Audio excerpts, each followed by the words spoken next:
Now let us discuss the next topic, that is spectral series of hydrogen atom. Students, you know very well कि the energy of an electron in nth orbit, formula ये है, ठीक है। तो ये हम सभी जैसे डिस्कस किए हैं। तो अब क्या है, energy of, this is the formula for energy of electron in nth orbit, ठीक। तो अब यहां पे क्या है, हाइड्रोजन के लिए Z की वैल्यू, बच्चों इससे पहले आप एक चीज जान लीजिए, एक क्वेश्चन पूछा जाता है, what does the negative sign shows, कि इलेक्ट्रॉन का किसी भी ऑर्बिट में energy, total energy is negative, what does it mean. तो यहां पे क्या है, एक क्वेश्चन 1 मार्क का जैसे प्रिपेयर कर लीजिए, क्या कि negative sign of total energy shows that the electron is bound to nucleus से बंधा हुआ है। अगर पॉजिटिव होगी तब तो वो एनर्जी से चला जाएगा, है ना। तो ये चीज हो गई, ठीक। अब बच्चों हम देखते हैं कि जैसे हाइड्रोजन का ये न्यूक्लियस होगा जी, you can say this is the first orbit, this one is the second orbit. अगर क्या है, कोई भी इलेक्ट्रॉन सेकंड ऑर्बिट से फर्स्ट ऑर्बिट में जाता है, this is for this n equals to 2, for this n equals to 1 and this one is the nucleus, ठीक। तो अब यहां से सेकंड ऑर्बिट से फर्स्ट ऑर्बिट में जाता है, देन इट विल रेडिएट, ये क्या है जी, एनर्जी का रेडिएशन करेगा hν, एंड बाय द, ये क्या है, Bohr's postulate, this energy will be equal to, ये क्या है, whenever इलेक्ट्रॉन ये jumps from higher to lower orbit, higher से लोअर ऑर्बिट में जंप करता है, देन इट रेडिएट्स एनर्जी,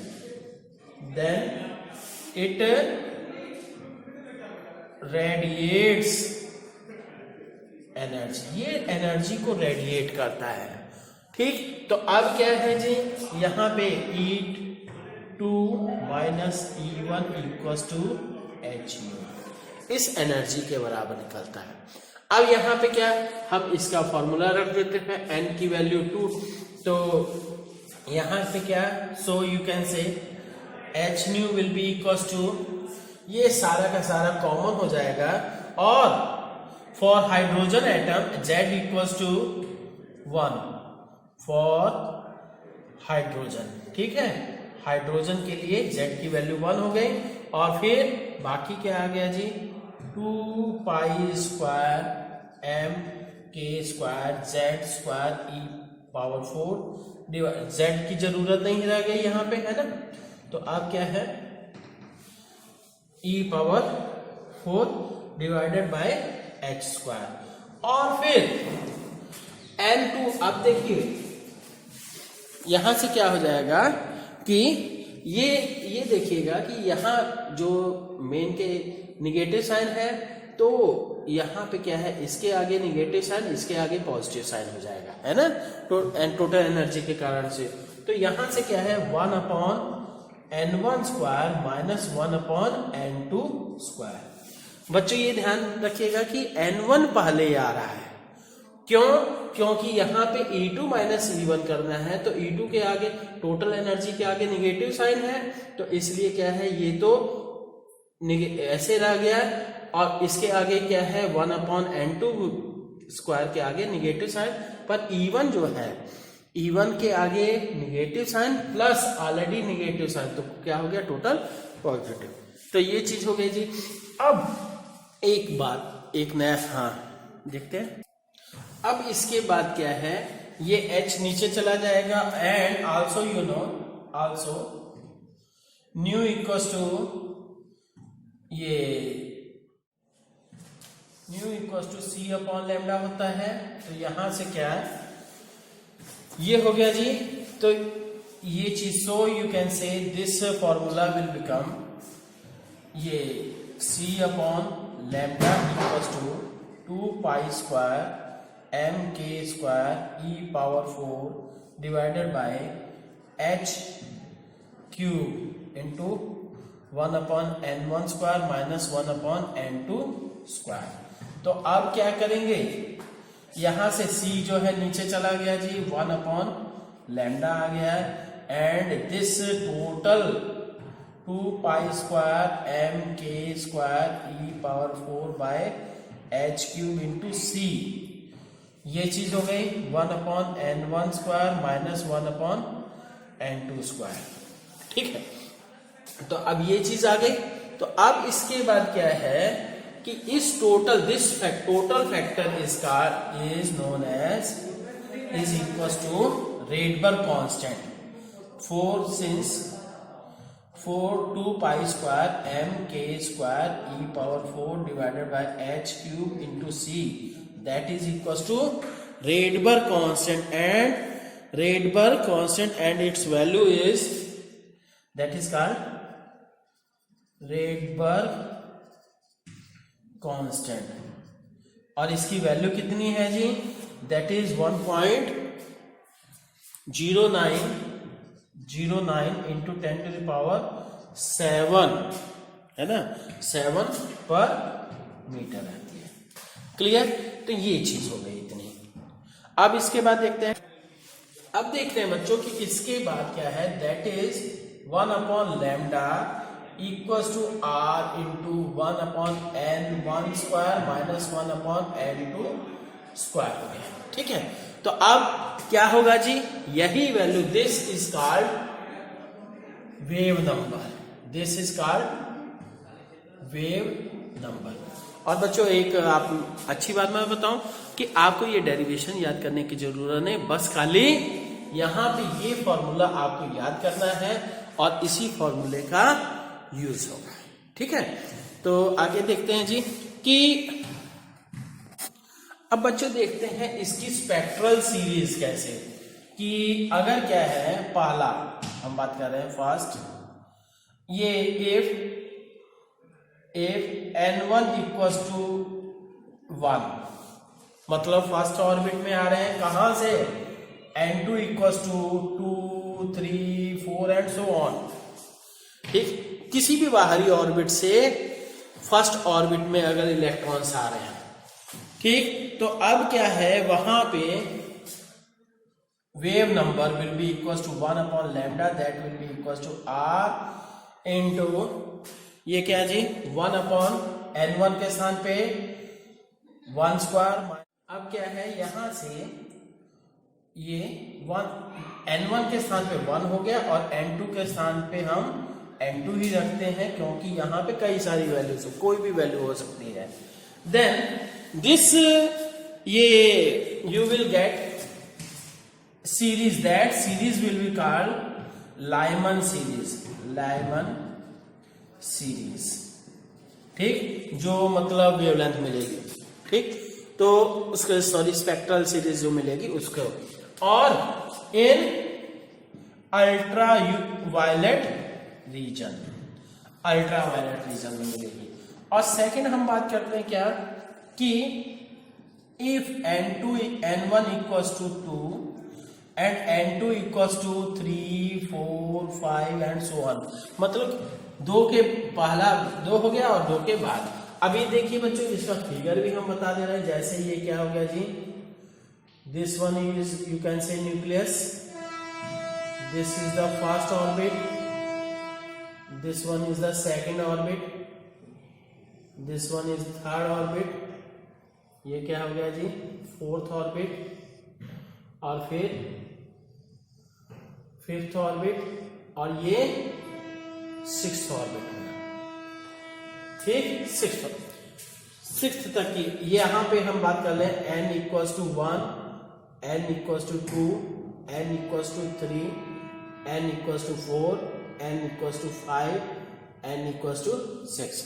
ठीक, तो अब ये है फर्स्ट में के लिए, लाइमन सीरीज के लिए 2 से 2, 3, 4 किसी से भी 1 में आना चाहिए। तो हम कर रहे हैं ये 1 के लिए,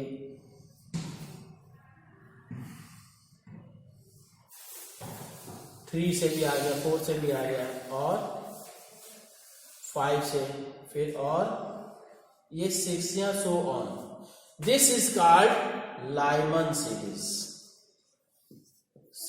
This spectral series you will get, that is called Lyman series. ठीक, अब इसी तरह से ये n1 equals to 2, तो n2 equals to 3, 4, 5 कुछ भी हो सकता है। Then wave number will be equals to 1 upon lambda, that equals to r 1 upon 2 square minus 1 upon n2 का square। तो then you will get ये spectral series in visible region. This series will be called Paschen series. Balmer series. Balmer series in visible region. Visible region में ये spectral series मिलेगी, जिसको कि हम देख सकते हैं। ठीक है, हाँ, हो गया जी। अब नेक्स्ट थर्ड हम बात करते हैं बाल्मर सीरीज के लिए। क्या है, सेकंड ये कर दिए जी, सेकंड में आना चाहिए कहां से, थर्ड से आ सकता है, फोर्थ से आ सकता है, फिफ्थ ऑर्बिट से आ सकता है, सिक्स से आ सकता है, हाँ ये फिफ्थ से आ सकता है, सिक्स जो, या कोई भी n2 की वैल्यू कुछ भी हो सकती है। तो that is called Balmer series. ठीक है, अब नेक्स्ट क्या है, थर्ड वन इज,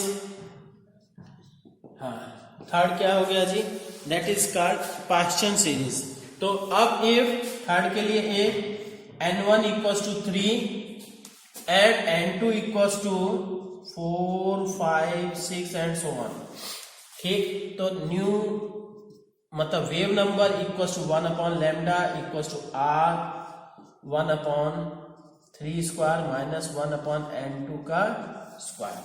तो अब क्या है, क्या कहिएगा, यू विल गेट ये पास्चन सीरीज, SCHEN सीरीज। ठीक है, Paschen series in infrared region, in IR region. ठीक है, इंफ्रारेड रीजन में आपको ये पास्चन सीरीज मिलेगी। ठीक है, देख लीजिए, नोट कर लीजिए, है ना। हाँ, तो अब ये है पास्चन सीरीज के लिए थर्ड में आना चाहिए, ये n की वैल्यू 3, तो ये भाई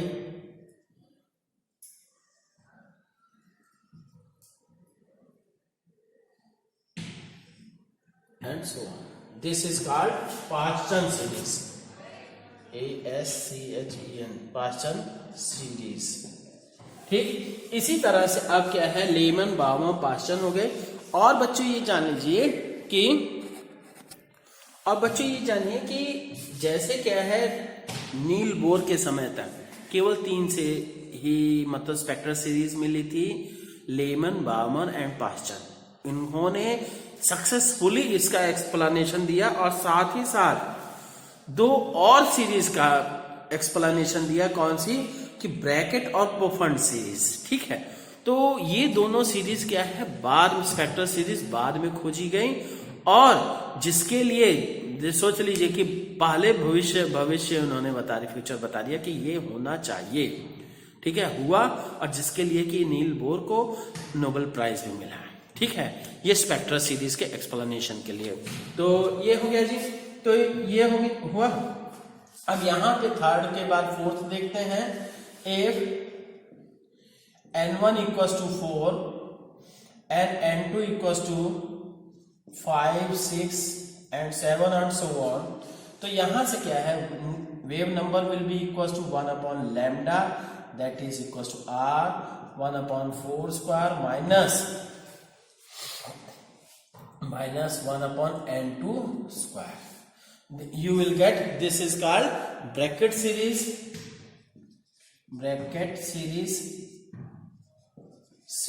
और इसको क्या है, इन इंफ्रारेड रीजन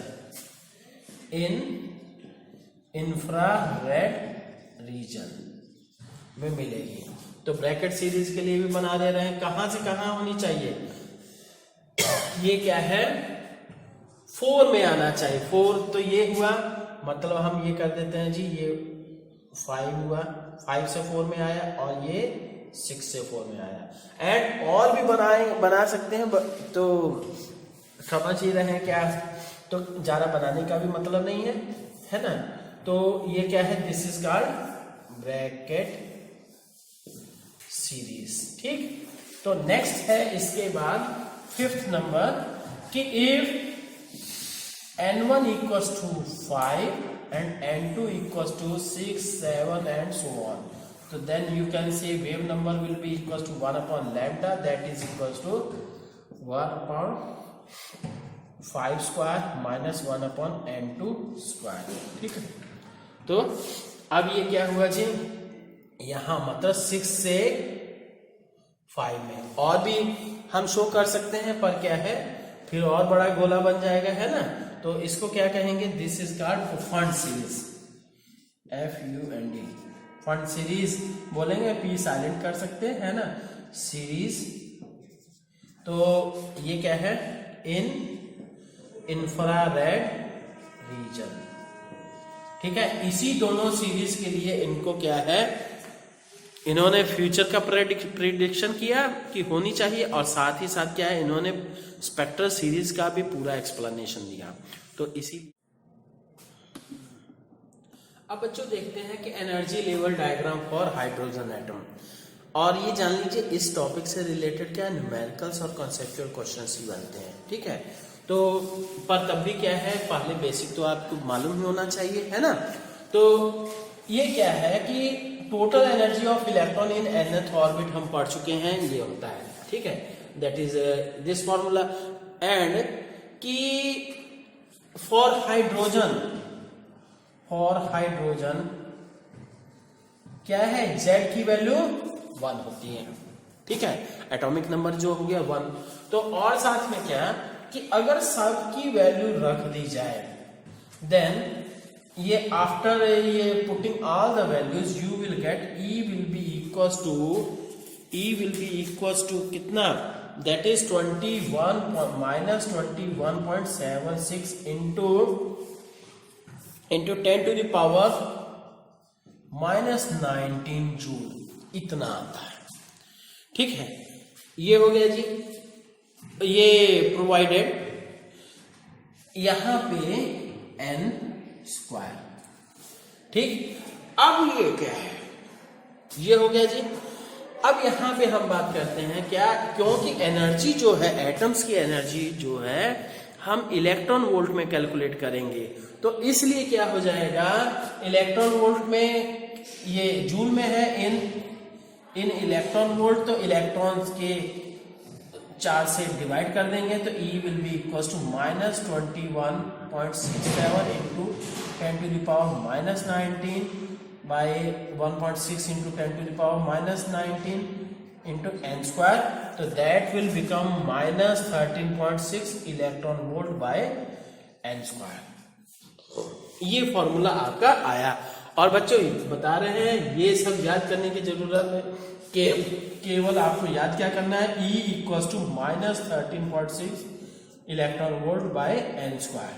ठीक, ये मस्ट है आपको याद करना, क्योंकि इसी पे बेसिस पे आपको आगे न्यूमेरिकल्स भी बनेंगे और आगे प्रॉब्लम्स भी सॉल्व करेंगे। हाँ, अब यहां से क्या दिया गया, फॉर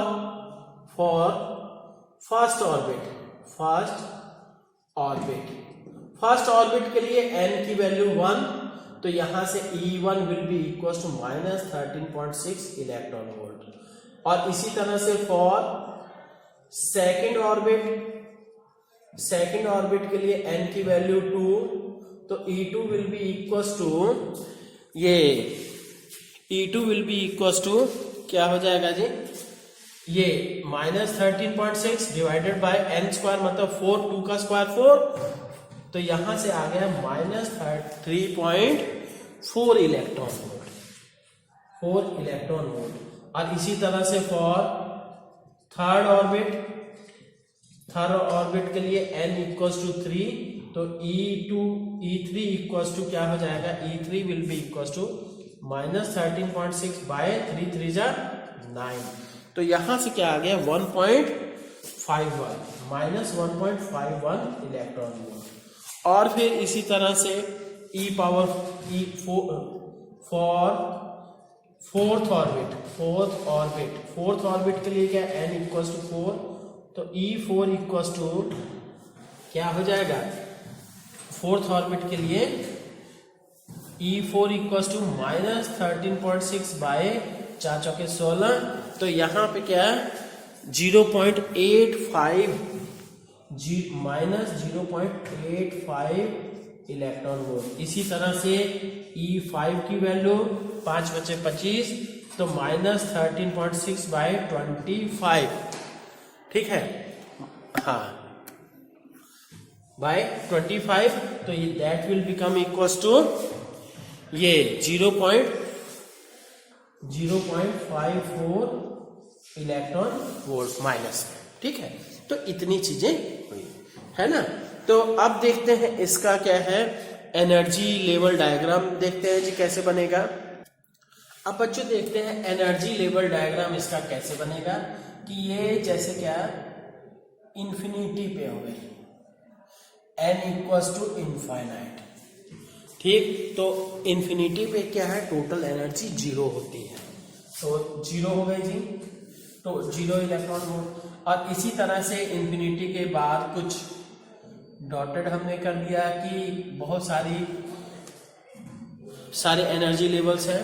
फिर इसके बाद क्या हम करते हैं, क्योंकि 5th तक ही बनाएंगे है ना, तो 6 कर देते हैं जी, n इक्वल्स टू ये 6, तो एनर्जी कितनी होगी इसके लिए, energy will be equals to 0. ये 6 के लिए बात कर रहे हैं इधर, हाँ n इक्वल्स टू 6, तो energy will be equals to ये -0.38 इलेक्ट्रॉन वोल्ट। इसी तरह से n की वैल्यू 5 कर दिया गया, n equals to n equals to 5 कर दिया गया। अब देखते हैं n इक्वल्स टू 5 की वैल्यू कितनी है, एनर्जी है 0.54 electron volt.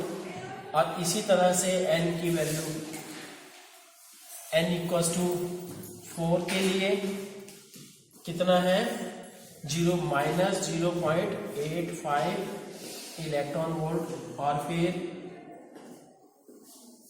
n equals to 3 के लिए कितना हुआ, -1.51 इलेक्ट्रॉन वोल्ट। और n इक्वल्स टू 2 के लिए, और फिर n इक्वल्स टू 2 के लिए कितना, ये -3.4 इलेक्ट्रॉन वोल्ट। और फिर इसके बाद क्या है, ये 1 की वैल्यू, 1 के लिए क्या करेंगे जी, -13.6 इलेक्ट्रॉन वोल्ट। ये हो गए एनर्जी हमने बना ली। तो अब क्या है, सबसे पहले फर्स्ट लेवल में आ रही है जी, फर्स्ट n इक्वल्स टू 1 में फर्स्ट ऑर्बिट में कहीं से भी आ सकता है, ये हमने बना दिया, ठीक।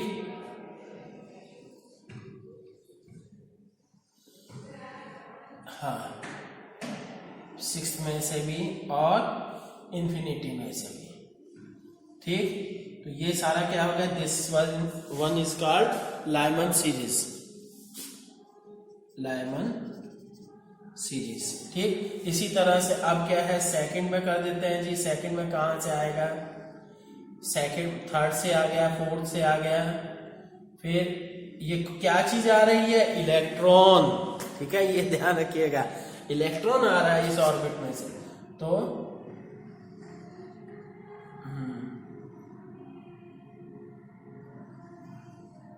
ठीक, दिस इज कॉल्ड लेमन के बाद this is Barmer series, merge series, और फिर इसी तरह से थर्ड के लिए पास्चन कर दिए,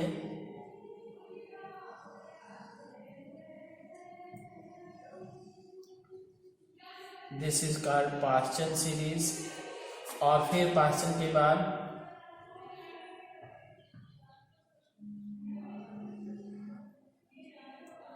ये lemon Barmer Paschen Brackett series, Brackett series, और फिर इसके बाद फंड सीरीज, यू कैन से, ठीक, FUND fund series. Is that clear? This will be the. अब सुनिए, अब यहां पे क्या है, अगर मान लीजिए कहना है कि कोई इलेक्ट्रॉन फोर्थ ऑर्बिट से सेकंड ऑर्बिट में आया, तो क्या हो जाएगा, फोर्थ ऑर्बिट की एनर्जी माइनस 0.85 इलेक्ट्रॉन वोल्ट है, और इसकी एनर्जी क्या है, माइनस 3.4 इलेक्ट्रॉन वोल्ट है। तो फाइनल मतलब क्या है, इतनी एनर्जी इन दोनों के, मतलब H new will be equal to E2 minus E4, इसके बराबर की एनर्जी रेडिएट होगी। इसी तरह से क्या है, मान लीजिए कोई इलेक्ट्रॉन फिफ्थ ऑर्बिट से फर्स्ट ऑर्बिट में आ रहा है, या इन्फिनिटी से फर्स्ट ऑर्बिट में आ रहा है, तब तो इन्फिनिटी की एनर्जी क्या हो गई, 0, और फर्स्ट ऑर्बिट की एनर्जी माइनस 13.6 इलेक्ट्रॉन वोल्ट। तो क्या हो जाएगा, then H new will be equal to, यहाँ पे क्या है, E1 हो गया, और यहाँ पे इन्फिनिटी का हो गया, तो इसलिए वो। और अगर इसी का रिवर्स अगर हम सोचें कि यहां से फर्स्ट ऑर्बिट से फोर्थ ऑर्बिट में जा रहा है, तो क्या होगा, E4 माइनस E1 हो जाएगा। ठीक है, और बाकी हम सब क्या है न्यूमेरिकल्स वगैरह में डिस्कस करेंगे। ठीक है, ओके, थैंक यू।